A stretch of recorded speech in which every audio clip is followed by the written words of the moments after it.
नमस्कार.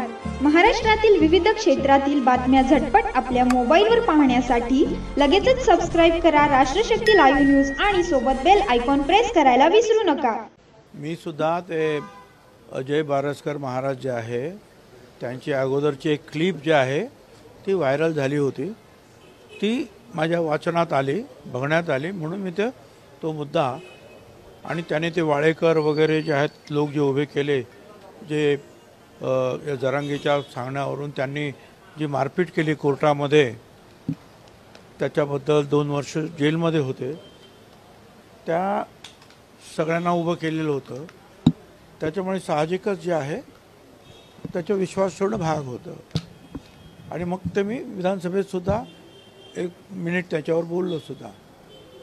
आता ते जे म्हणतात ते 2006 पासून या मराठा आरक्षणाच्या आंदोलनामध्ये आहेत,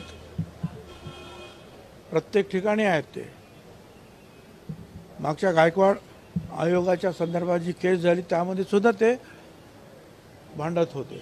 असं नाही की ते नवीन आहेत म्हणून. आणि त्या जरांगेच्या जो नेहमी बरोबरच असायचे. पण जेव्हा हे सगळं काय त्याच्या गुप्त मीटिंग्स आणि या सगळ्या शिवीगाळ आणि या सगळ्या भानगडी पुढे आल्या आणि परत स्टँड बदलत जो जातो आहे, त्याच्यामुळे मग ते कंटाळून ते बाहेर पडले. आता मराठा समाजाला वेगळं आरक्षण पाहिजे, अनेकांनी सांगितलं. त्याप्रमाणे आपण मराठा समाजाला वेगळं आरक्षण देण्यासाठी जो कायदा आला त्याला आपण पाठिंबा दिला. एक मतानं तो कायदा आपण विधानसभेत मंजूर केला, विधानमंडळात मंजूर. आता तो म्हणतो मला हे मंजूर नाही, आता आणखी नवीन काहीतरी काढतो आणि परत आंदोलन. तर मी आमच्या त्या मुख्यमंत्र्यांना, उपमुख्यमंत्र्यांना सांगितलं, हे संपणारं नाही, हे मारुतीचं शेपूट आहे. एक झालं का एक झालं का एक झालं का एक तर आज ग्रस्ताला काही कळत नाही, कायद्याचं कळत नाही, काही नियमाचं कळत नाही, काही कळत नाही. आणि आता बस सगळे रस्ते बंद करा, गाव बंद करा. आता निवडणुका सुरू होतील या खासदारांच्या, लोकसभेच्या. साहजिकच मिटिंग घेणार, लोक फिरणार, त्यांना हा बंदी करणार. आणि दुसरं म्हणजे जे वयस्कर लोक आहेत त्यांना उपोषणाला बसवायचं. काय मूर्खपण आहे?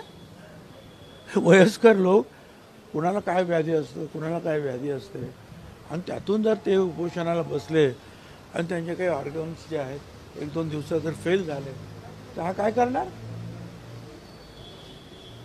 त्यामुळे माझी संपूर्ण राज्यातील सगळ्या लोकांना विनंती आहे की या सगळ्या गोष्टी नियमाने हळूहळू होत आहेत, त्याच्याकडे लक्ष द्या. या ग्रस्ताकडे लक्ष द्यायचं काही कारण नाही, तो कधी थांबणार नाही. प्रसिद्धीची नशा याला खूप चढलेली आहे, त्यामुळे सारखी त्याला प्रसिद्धी हवी असते. वरती छत्रपती शिवाजी महाराजांचा पुतळा आणि पाठीमागे तो गादीवर तो बसलेलाच आहे. आणि मग कधी कधी कोणाला शिव्या घालतो आहे, ते चालूच आहे. आणि त्याचे जे कोणी सहकारी जे आहेत, तो समाज म्हणतो आहे की आता समाज निर्णय घेईल, आता समाज निर्णय घेईल. आणि हेही समोर आलं की 10 तारखेचा जे उपोषण त्याने सुरू केलं त्याच्यामध्ये कुठल्याही समाजाचा त्याने विचार घेतलेला नव्हता. तो स्वतःच बसला आणि मग समाजावर सगळी जबाबदारी टाकतो आहे. तर त्याचे जे काही समाज म्हणून जे आणि जे काही लोक असतील जवळपास, त्यांनी सुद्धा विचार करायला पाहिजे की आता किती दिवस ह्या अशा रीतीने अशांतता या राज्यामध्ये माजवायची आहे. त्याचाही विचार केला पाहिजे आणि शांत राहिलं पाहिजे. काय तुम्हाला म्हणायचं ते मुख्यमंत्र्यांना, उपमुख्यमंत्र्यांना, आमदारांना भेटा, काय त्याच्यामध्ये लक्ष घातलं जाईल. पण भुजबळ साहेब, एकीकडे तुम्ही वैयक्तिकरित्या हा संपूर्ण स्टँड जो आहे तो तुम्ही समोर मांडतात, परंतु सरकार म्हणून अजूनपर्यंत कुणी अधिकृतपणे ह्या सगळ्या संदर्भात बोलत नाहीये. खरं तर वेगळं स्वतंत्र आरक्षण मराठ्यांना दिलंय, परंतु जरांगे पाटलांची मागणी आहे की आता ओबीसीमधनंच सरसकट आरक्षण द्यावं, सगळे सोयऱ्यांचा कायदा करावा, परंतु त्यावरती सरकारकडनं अजून भाष्य येत नाही अधिकृतरित्या. तर करतील ते भाष्य. सरसकट ओबीसी मधून तर आरक्षण देता येणं शक्य नाही. आणि सगळे सोयरे जे म्हणतायत ते सुद्धा कोर्टात टिकणार नाही. का सगळे सोयरे हा शब्द कुठल्याही कायद्याच्या कक्षेत नाहीच. कुठल्या धर्मशास्त्रात नाही, हिंदू नाही, मुसलमान, सिख, इसाई कुठल्याही धर्मशास्त्रामध्ये नाही, कुठल्याही केसमध्ये हा शब्द नाही. त्याला विरोध जरी कोणी काही केलं ते तरी त्याला कोर्टामध्ये विरोध होणार.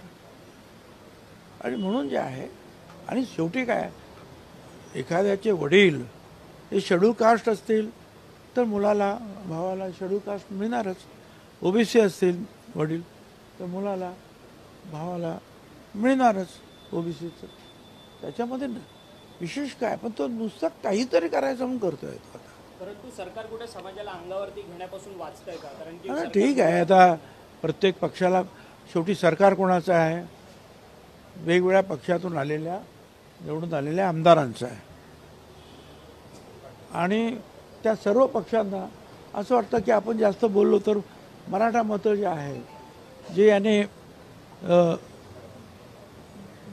बळकून दिलेली आहेत ते आपल्या विरुद्ध जातील, म्हणून ते काळजीपूर्वक स्टँड घेत आहेत. ज्या पद्धतीनं जरांगेंनं म्हटलेलं आहे की वृद्धांना उपोषणाला बसा, कुठेतरी वृद्धांना उद्योग सांगितलं ना करायचं आता. आणि त्याचं बरं वाईट झालं तर त्याची जबाबदारी मी आता ते सांगितलं काय, वृद्ध लोकांना, वयस्कर लोकांना बसवलं. एक तर त्यांना कुणाला डायबिटीज असतोय, हार्टचा प्रॉब्लेम असतोय, अनेक प्रॉब्लेम्स असतात, आणि त्याच्यामध्ये ते उपोषणाला बसून काही झालं तर काय होणार. मला त्या पोलीस डिपार्टमेंटला सुद्धा सांगायचं आहे, याच्यातला कुणी माणसाला काही जर झालं तर त्याची जबाबदारी या जरांगेवर, हा मृत्यूच कारणीभूत ठरला म्हणून याला अरेस्ट करून याच्यावर पोलीस कारवाई झाली पाहिजे. सहजच आहे, कोणाच्याही मृत्यूला जर कारणीभूत जर कोणी झाला लांबूनही तरी त्या माणसाची चौकशी होऊन त्याला अटक होते, सजा होते. आणि आता सरळ सरळ सांगतोय, आणि ती जी माणसं जी आहेत, वृद्ध माणसं, त्याच्यातले एखादा बिचारा मृत पावला तर काय घ्या मग. म्हणून पोलिसांनी सुद्धा त्याला वॉर्निंग देण्याची आवश्यकता आहे.